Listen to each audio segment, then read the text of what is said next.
They called her the Scarred Woman. Out on the Wyoming plains, where the sky is a brutal, endless thing, that's the only name that mattered. Her real name, Ada Weston, was ash and memory, burned away 3 years ago. Now, she was just a ghost in a tiny cabin, and her world was an island of silence in a sea of grass. She hadn't been to the nearby town of Providence in 3 years. She didn't need to. The whispers followed her on the wind. The Scarred Woman. They'd say it behind their hands, a mix of pity and disgust. The scars were a roadmap of the worst night of her life. They twisted the left side of her face, pulling her eye into a constant state of alarm, dragging her mouth down into a permanent frown. They were pale and dead against the living skin of her other cheek. A final, terrible gift from the fire. The fire that took her husband, Thomas. The fire that took her baby girl, Rose. All that was left was the silence. A silence so loud it felt like a constant scream just under her skin. She worked to keep it quiet. Chop wood, tend the garden, milk the goat. Work until the ache in her muscles was louder than the ache in her heart. Every day was the same, a ritual, a penance. Loneliness wasn't a feeling, it was a person. It was the empty space in her bed. The vacant chair across her small table. It had weight, and she carried it everywhere. Then one afternoon the sky went purple-black, like a fresh bruise. The air got thick, heavy. The wind stopped whispering and started to shriek, clawing at her little cabin. Storms out here weren't just weather, they were an Old Testament fury. Ada respected that. She locked the goat in its shed, bolted the shutters, and fed the fire. As the storm broke, the world outside simply vanished into a roaring blackness of wind and rain. Thunder cracked overhead, like God himself was splitting the plains in two. Inside, the firelight cast shadows that danced like devils on the walls. She sat by the hearth, listening to the world trying to tear itself apart. And in that noise, the silence inside her was deeper, more painful than ever. She was thinking of Rose, the impossible softness of her cheek. And that's when she heard it. A sound that didn't belong. Faint at first. A high, thin wail, not an animal. She knew the cry of every creature in these parts. This was different. It was the sound of a child. Ada froze, solid. Her heart hammered against her ribs like a trapped bird. It's a trick, she told herself, the wind playing with my grief. But it came again, clearer this time. A sob, a raw, terrified sob riding the wind from the direction of the forest. The forest. That was Cheyenne territory.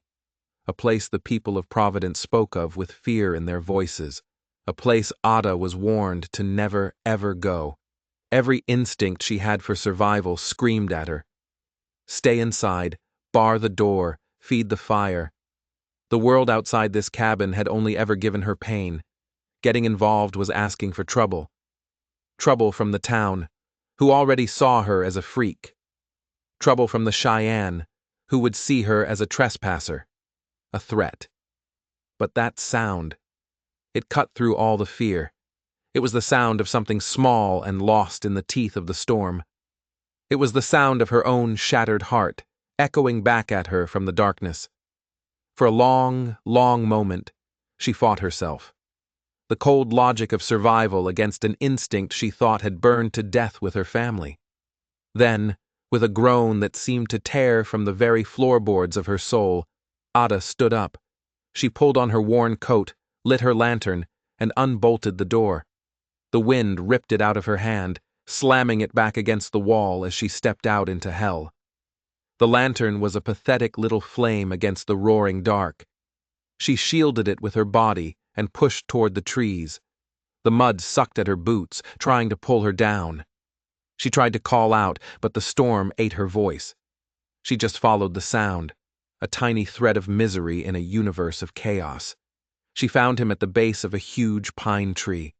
Just a little thing, no more than 2 years old, shaking so hard she was surprised he was still standing. His dark hair was matted to his face with rain and tears. His little leather tunic was soaked through. He was a Cheyenne child. When her lantern light hit him, he flinched back, trying to melt into the tree. Terror. That's all you could see in his wide, dark eyes. Ada's breath hitched.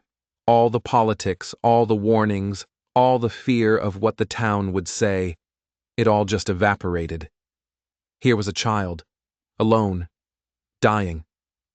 She knelt in the mud, holding the lantern low. She didn't speak. She just held out her hand, palm up, a gesture of peace. The boy stared at her hand, then his eyes traveled up to her face. The lantern light was cruel. It lit up every ridge and valley of her scars. The boy's eyes went wide. A fresh wave of sobs shook his tiny body. He scrambled backward, away from her, away from the monster in the storm. The rejection hit her like a physical blow. She was used to it from adults, but from a child, it was a new kind of agony. She ignored the pain. She had to. Gently, she scooped him up into her arms. He fought her. He was surprisingly strong, his tiny fists beating a frantic rhythm against her chest. But she held on, turning her body to shield him from the wind, murmuring nonsense words of comfort, the universal language. She carried him out of the roaring darkness and back toward the one small point of light in the world, back to her cabin. Inside, the warmth and the light seemed to shock him into silence. She bolted the door, and the storm was gone, replaced by the sound of their dripping clothes and the crackle of the fire. The boy was shivering violently, his skin like ice. His fear was a living thing in her arms. She moved with a purpose she hadn't felt in years. She set him on the rug by the fire, peeled off his wet clothes, and wrapped him in her softest, warmest blanket. He just watched her. His dark eyes never left her face. He didn't cry anymore. His silence was somehow worse than the sobbing. It was heavy, accusatory. She warmed some goat's milk for him. He turned his head away, his little mouth a thin, stubborn line. She tried a piece of bread softened in the milk. He refused that too. In his eyes, she wasn't his rescuer. She was his captor, a monster with a ruined face. The storm raged on. The hours crawled by. The boy sat huddled in his blanket, a tiny statue of pure misery. Every now and then, a desperate, mournful whimper would escape him. He was calling for his mother. Ada knew the sound, even if she didn't know the words. It was a sound etched into her soul.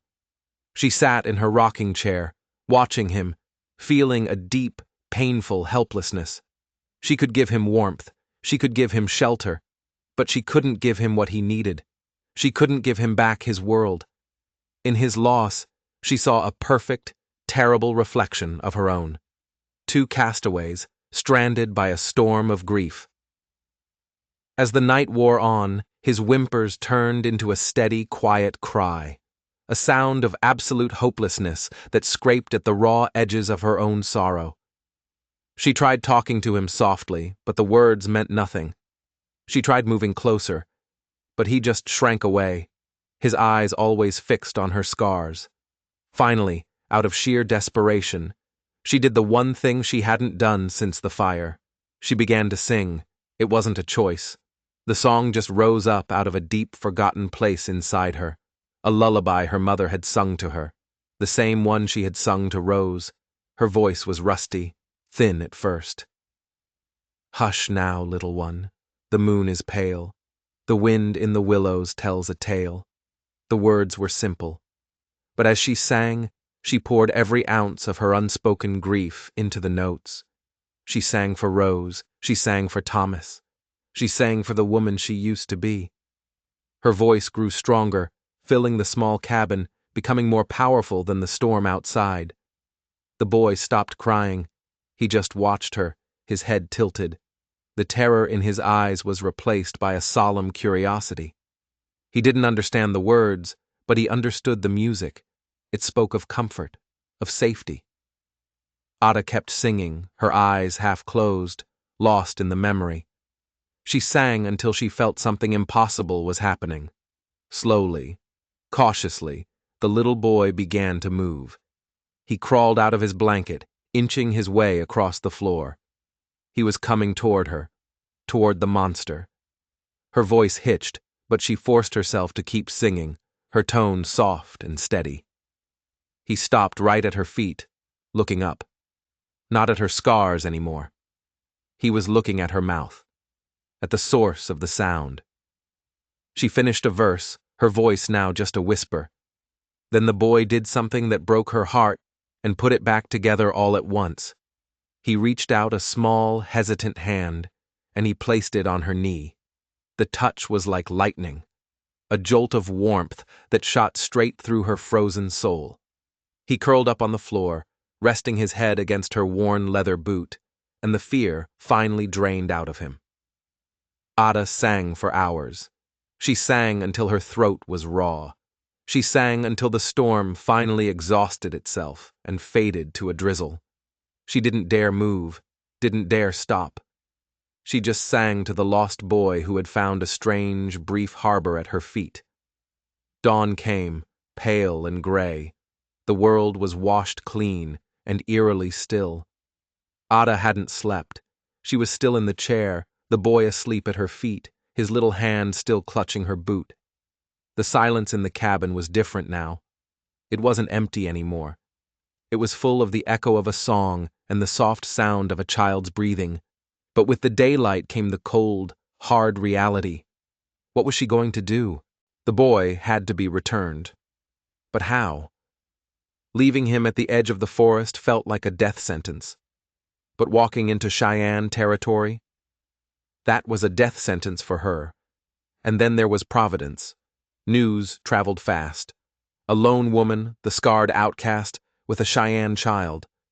She could already hear the accusations, the hatred. As if her thoughts had summoned them, she heard it. The one sound she didn't want to hear.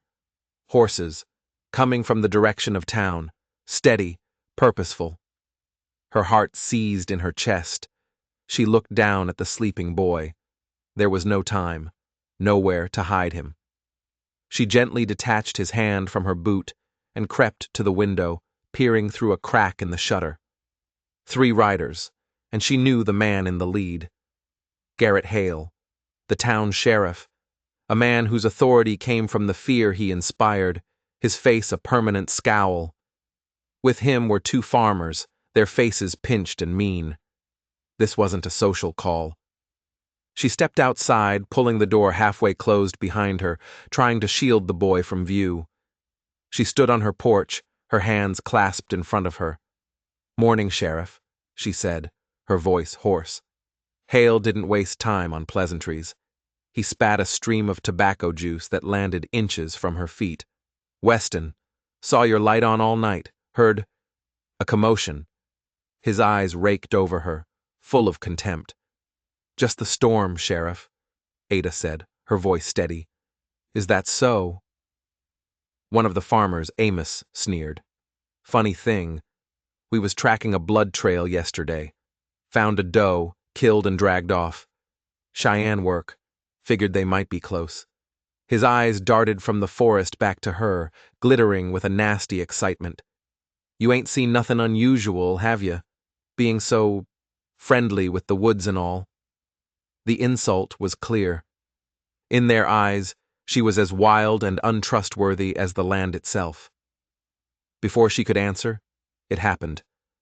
A small sound from inside the cabin. A sleepy murmur. The sound of a waking child. 3 heads snapped toward the door. Sheriff Hale's hand dropped to the butt of his pistol. "What was that?" he demanded, his voice a low growl. There was no use lying. The truth was about to explode. With a heart like a lead weight, Ada pushed the door all the way open. The boy was standing there, rubbing his eyes, the big blanket pooled around his ankles. He looked impossibly small. A collective hiss of breath came from the men. Amos's face twisted into a mask of pure rage. "I knew it! A heathen brat! She's harboring 'em!" "Shut up, Amos," Hale snapped, but his own eyes were like chips of ice as he stared at Ada. "What is the meaning of this, Weston? You steal this child?" "I found him," Ada said, her voice shaking but firm. She stepped back, putting herself between the men and the boy. The child, sensing the new terrifying danger, let out a cry and ran to her, burying his face in her skirts, his little hands clutching the fabric.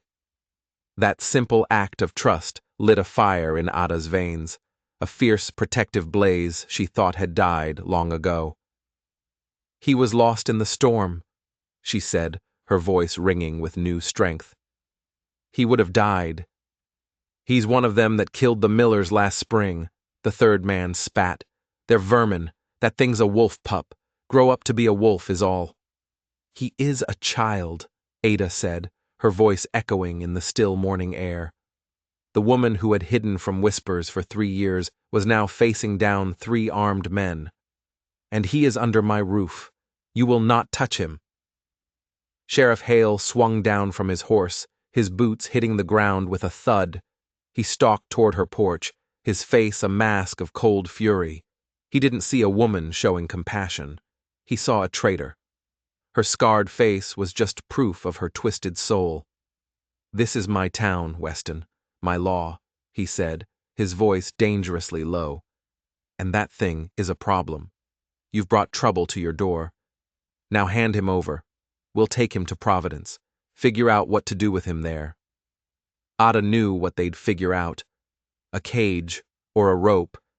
She looked down at the little head pressed against her leg, felt his body trembling, and her resolve turned to iron.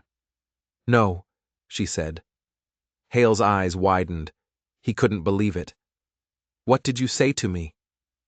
"I said, no." She met his gaze, and for the first time in 3 years, she didn't feel shame. She felt her scars pull tight, and it felt like armor. She had already survived the fire. This man and his petty hatred were nothing. "You will leave this place. Now." Hale let out a short, ugly laugh. "You and what army?" He took another step, his hand reaching out to grab her, and then he froze. His eyes looked past her, toward the tree line. The arrogant smirk on his face dissolved into pure, slack-jawed shock. The other 2 men saw it too. Their faces went pale as death. Ada felt the air change, the entire world tilting on its axis. She risked a glance over her shoulder, her hand resting on the boy's head. They stood at the edge of the forest, silent as ghosts. Not one man. Dozens. Cheyenne warriors, on horseback and on foot. Their faces were like stone, their presence a crushing weight. They weren't painted for war, but their stillness was more terrifying than any battle cry. Behind them, she could see women and elders, an entire tribe, standing as silent witnesses. At their head was a man with a face like carved oak, lined with age and authority. He wasn't looking at the sheriff. His gaze was fixed on Ada, and in his eyes, she didn't see anger. She saw understanding. Near him, a woman sat on a pony, her face a mask of pure agony and desperate hope. The boy's mother. The sheriff and his men were trapped, caught between the scarred woman they despised and the silent, deadly army that had materialized from thin air. All their bluster, all their righteousness, it just evaporated into raw animal fear. The Cheyenne leader, a chief named Moevato, raised a single hand. Not a threat. A command for silence. And in that silence, Ada understood everything. They hadn't just appeared. They had been there all night. Hiding. Listening. They had heard the cries of their lost child, and they had heard her song. An enemy's lullaby, sung with a mother's grief. The song had crossed the chasm of hate and fear. It had told them everything they needed to know about the woman in the cabin. The boy behind her stirred. He let go of her dress. He took a tiny step forward, and he spoke a single word. A word Ada didn't understand, but she knew what it meant. Mother. The woman on the pony slid from its back. She stumbled forward, her eyes locked on her son. Ada knelt down. She gently turned the little boy to face his mother. "Go," she whispered. "Go on." The boy ran. His little legs pumped across the dirt clearing, and his mother met him halfway, sweeping him up into her arms, burying her face in his hair, her body shaking with sobs of relief. Sheriff Hale and his men were already backing away, scrambling onto their horses like frightened children. They didn't even look at Ada again. Their simple world of black and white, of power and hate, had just been shattered into a million pieces. They spurred their horses and fled toward Providence, leaving nothing but dust and shame in their wake. Ada stayed kneeling in the dirt, watching the reunion. She felt a wave of relief so powerful it almost buckled her, followed by a familiar, aching emptiness. Her purpose was fulfilled. She was alone again. But as she got to her feet, she saw Moavato, the chief, had dismounted. He was walking toward her. He stopped a few feet away, his eyes finally meeting hers. He looked at the scarred side of her face, and she saw no pity, no disgust. He just saw her. He saw the fire that had marked her skin, and he saw the different fire that had burned in her spirit that morning. He spoke a few words in his language, his voice deep and resonant. Then he placed his fist over his heart and gave her a short, sharp nod. It was a gesture that needed no translation. I see you. I thank you. Ada Weston, not the scarred woman, the woman who sang to a lost child. He turned and walked back to his people. The mother, Mesa, holding her son, looked back at Ada, her eyes shining with tears of gratitude. Then, as silently as they came, the entire tribe melted back into the forest. They were just gone. Ada stood on her porch for a long time. The sun was higher now, warm on her face. The silence that returned was not the same. It wasn't empty. It was peaceful, filled with the memory of a song. She went back inside her cabin. Nothing had changed. The stone hearth, the simple table. But she had. The world was still a hard place, but she had found an impossible connection. A kinship forged in a storm. The next morning, she opened her door to a surprise. On her porch sat a beautifully tanned deer hide, soft as butter. Beside it, a woven basket filled with berries and herbs, a silent message. You are not alone. We see you. For the first time in 3 years, a real smile touched Ada's lips. It was crooked because of the scars, but it was real. Her little patch of earth wasn't a prison anymore. It was home, but the story doesn't end there. Because what Sheriff Hale didn't know, what no one in Providence knew, was that the boy hadn't just been lost. He had been carrying something. Something he had dropped by the base of that pine tree. Something Ada found when she went back later that day, her eyes tracing the boy's path. It was a small, tarnished silver locket. Her heart stopped. She knew this locket. It had been her husband's. Thomas had carried it always. Inside was a tiny, faded portrait of her, from before the fire. Before the scars. She had assumed it had melted in the blaze along with him. But here it was, clean, whole, and cold in her hand. How? How did a Cheyenne child, lost in a storm, have her dead husband's locket? The question burned in her mind. The peace she had found was shattered by a new, more terrifying mystery. The fire that took her family. What if it wasn't an accident? Ada's mind reeled. For 3 years she had accepted the story. A tragic fire. An overturned lantern. An accident. It was a cleaner story, easier to bear than the alternative. But the locket in her hand felt like a stone, heavy with unspoken truths. Thomas was never without it. If the locket survived, then had he? The thought was a dangerous spark in the dry tinder of her grief. Could he have gotten out? And if he did, where was he? Why would he leave her? The questions were a poison, seeping into the fragile peace she had found. And another, darker thought followed. The Cheyenne boy. How did he have it? Had Thomas given it to him? Was he with them? Or had something far more sinister happened in the woods? The peace from the morning was gone, replaced by a cold dread. The gift of the deerskin on her porch was no longer just a thank you. It felt like a message, a connection to the last person who might have seen her husband alive. She had to know. The fear of going into the forest, into Cheyenne territory, was immense. But the fear of not knowing was greater. She spent the day in a haze, her hands performing her chores automatically while her mind raced. She looked at her reflection in the bucket of water, the scarred woman. A woman who hides. But that wasn't who she was yesterday. Yesterday, she had faced down armed men for a child she didn't know. The fire in her veins was still there. It was now fueled by a desperate, burning hope. The next morning, she did the unthinkable.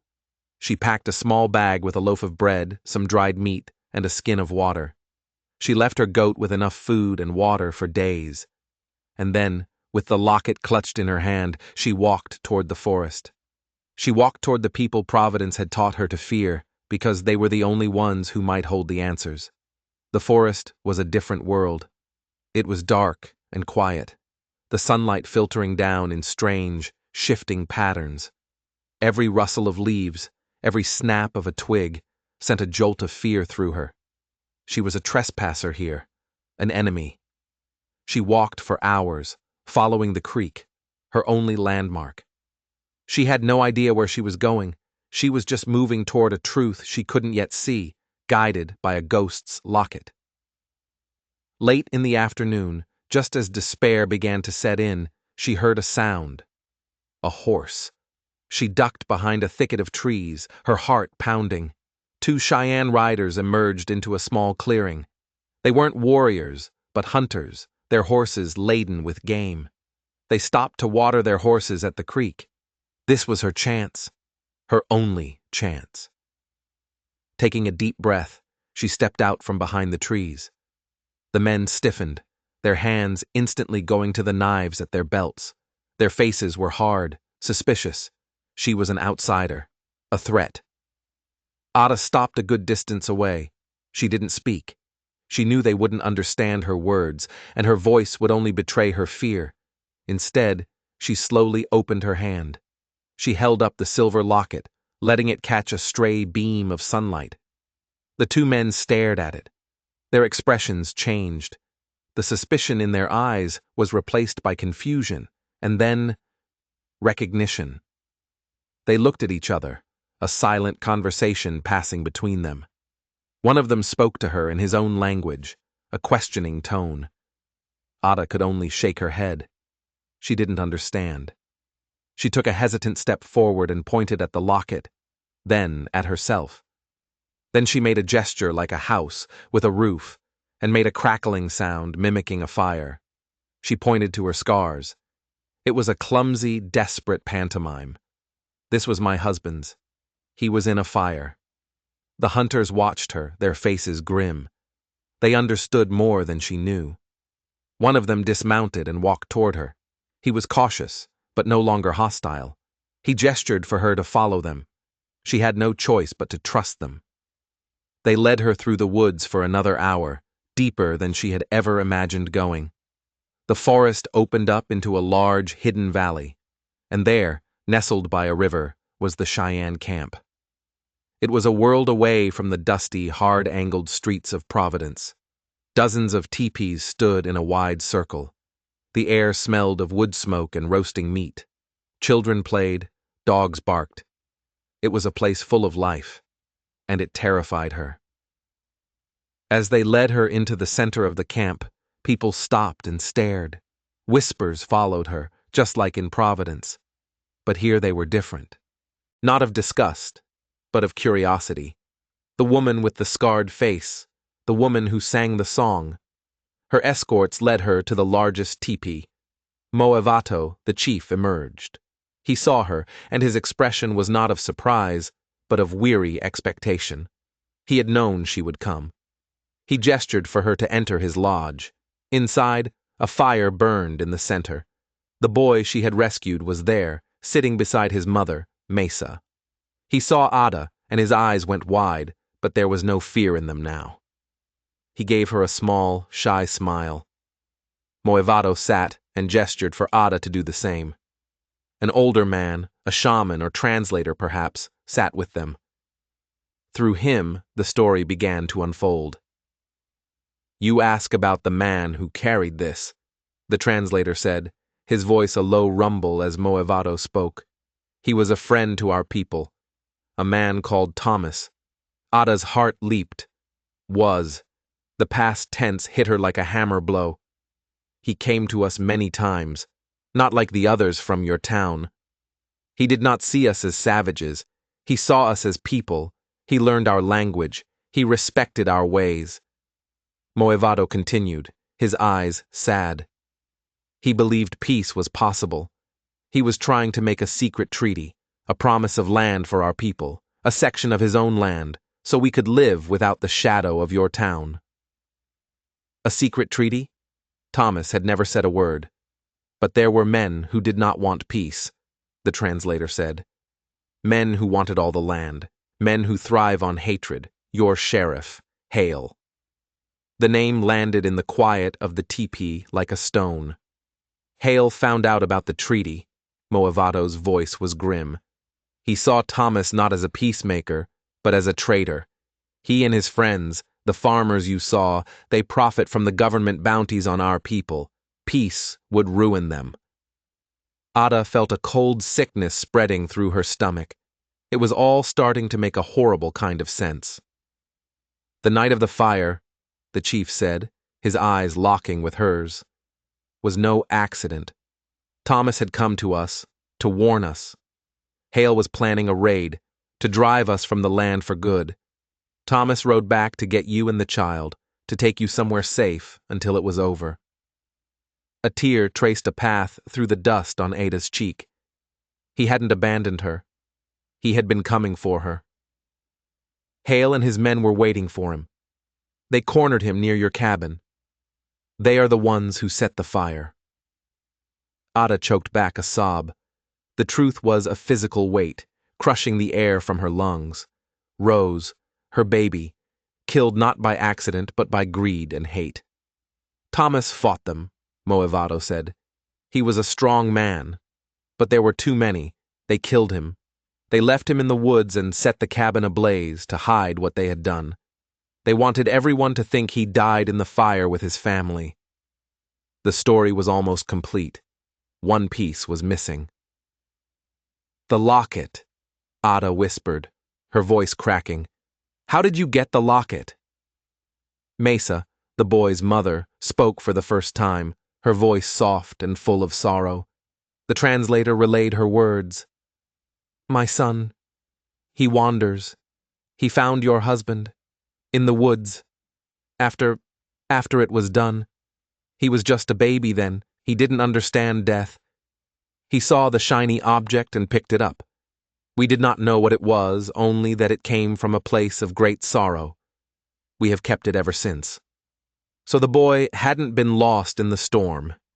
He had been drawn back to the place where he'd found the shiny thing years ago, a place of trauma and memory, and the storm had trapped him there.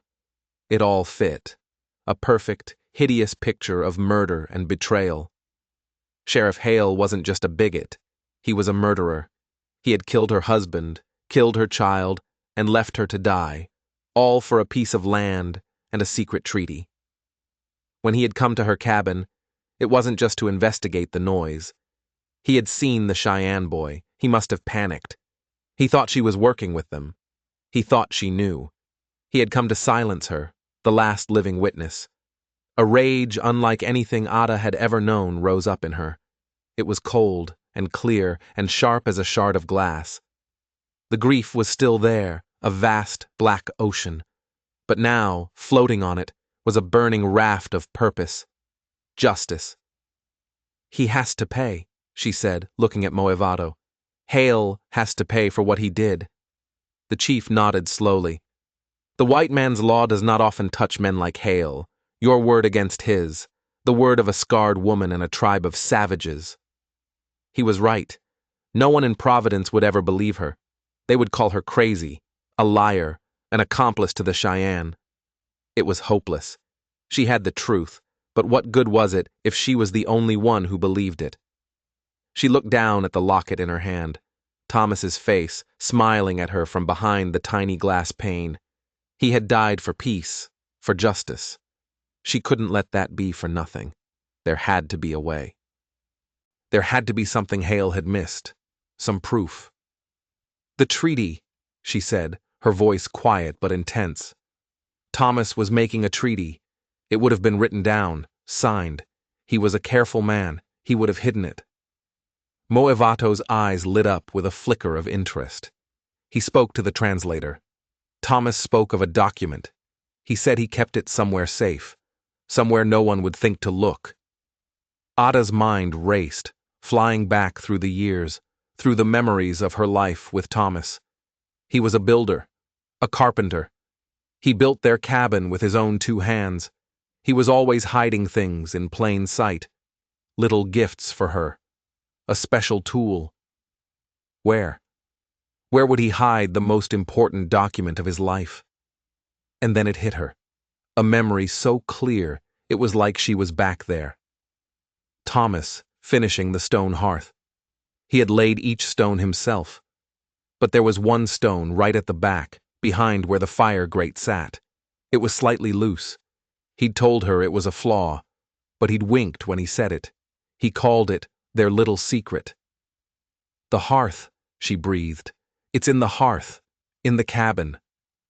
A plan began to form in her mind, a dangerous, insane plan, but it was the only one she had.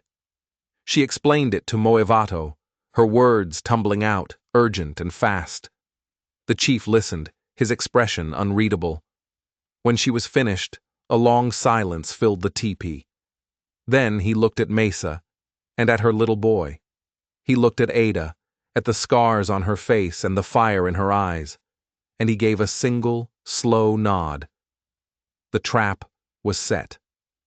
Ada returned to her cabin the next day, the deerskin and the basket of herbs in her arms. To anyone watching, she was just the strange, scarred woman, returning from a walk in the woods. But now, she was a hunter, and she was bait. She knew Hale would be watching her. He was terrified of what she might know, of what the Cheyenne might have told her. She had to lure him back to the cabin, back to the scene of his crime. She spent the day making a show of things. She worked in her garden, but she kept looking over her shoulder toward the woods. She paced around her cabin, looking agitated, nervous. She was putting on a performance for an audience of one. She knew he wouldn't be able to resist. His guilt and fear would eat him alive. He had to know what she knew. As dusk began to fall, she saw him. A single rider, approaching not from the town, but from a line of trees to the west. It was Hale, and he was alone. He had come to finish the job he started 3 years ago. Her heart hammered in her chest, but she stood her ground. She let him ride right up to her porch. He dismounted, his face a thundercloud of suspicion. "Weston," he growled, "we need to talk." "I have nothing to say to you, Sheriff," she said, her voice cold. "I think you do," he said, taking a step onto the porch, his hand resting on his gun. "I saw you with them, in the woods. What did they tell you?" He was fishing. He needed to know exactly how much trouble he was in. "They told me everything," Ada said, letting her voice tremble just enough. "About Thomas. About the fire." Hale's face went pale. The mask of authority slipped, revealing the cornered animal beneath. "They're liars," he hissed. "Savage liars." "Are they?" Ada said, pushing the door to her cabin open.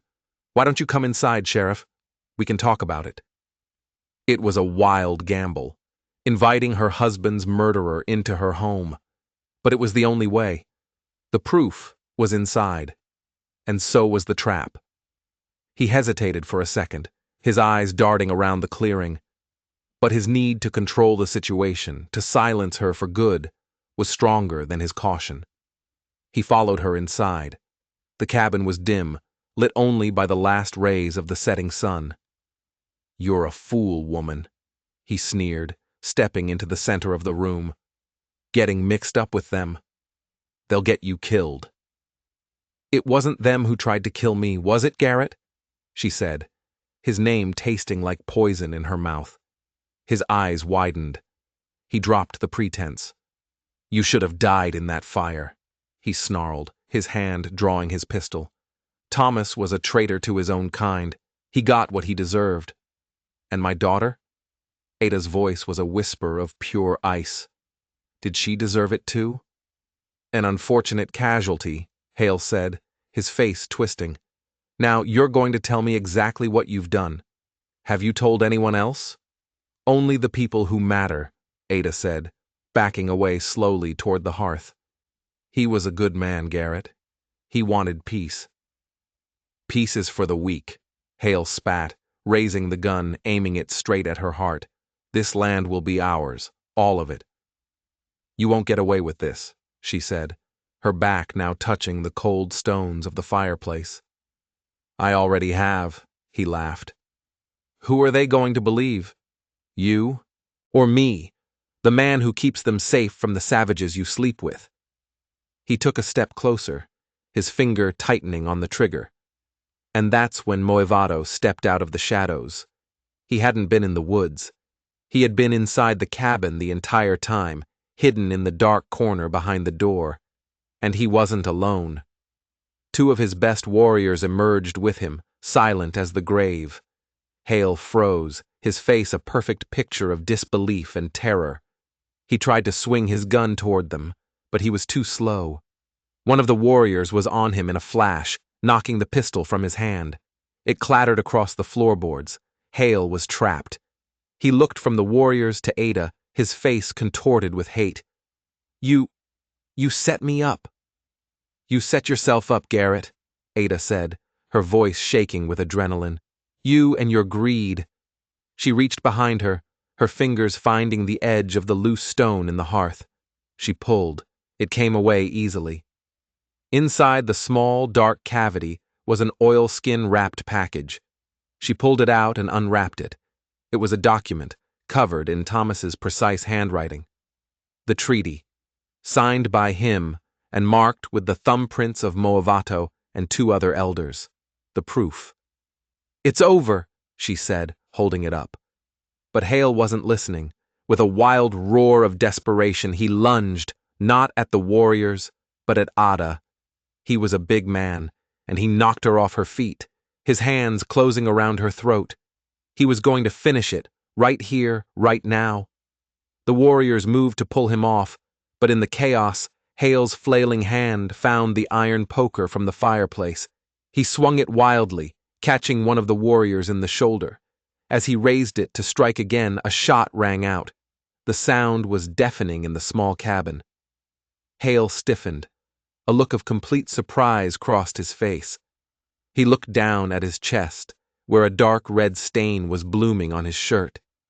He staggered back, his eyes wide and unseeing, and then collapsed to the floor.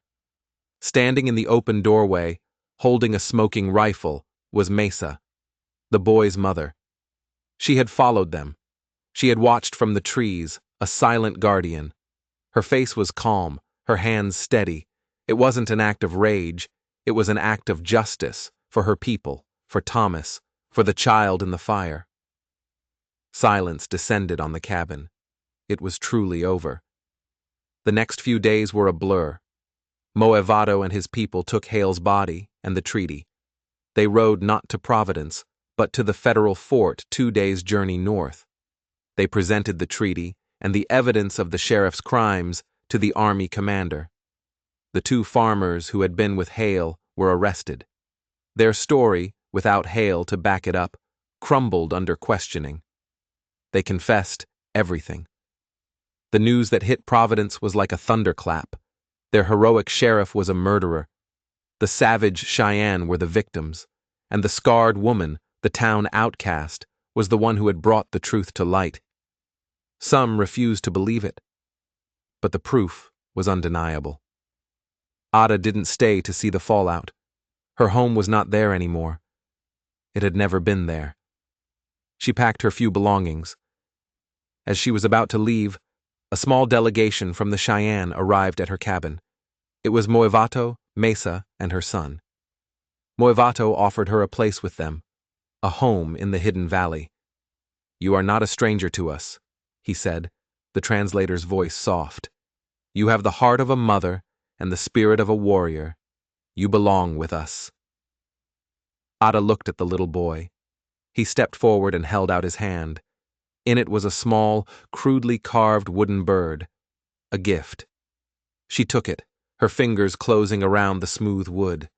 She looked back at the small cabin that had been her prison for 3 years.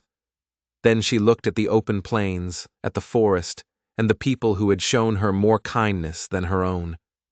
She finally had a choice, not between fear and survival, but between 2 worlds. Her past was a story of fire and silence, but her future was unwritten, and for the first time in a very long time, she wasn't afraid to turn the page. She took Mesa's offered hand, and together they walked away from the cabin and toward the rising sun. If you enjoyed this story of a hidden truth and unexpected justice, do me a favor and hit that subscribe button. And don't forget to ring the notification bell so you don't miss the next strange tale we have in store.